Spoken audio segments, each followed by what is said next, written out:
Here's how to verify your email address for the Discord app. First, open the Discord app on your phone. In the bottom right corner, tap on your profile icon. Then tap on Settings icon at the top of the screen. Inside Settings, find and select the Account option. If your email is not verified yet, you'll see a prompt to verify. Tap on it.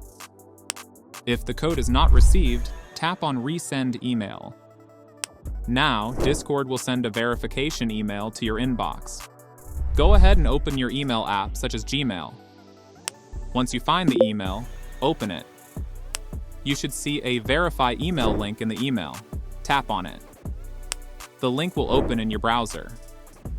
You should see a confirmation saying that email is verified. Just tap on Continue to Discord.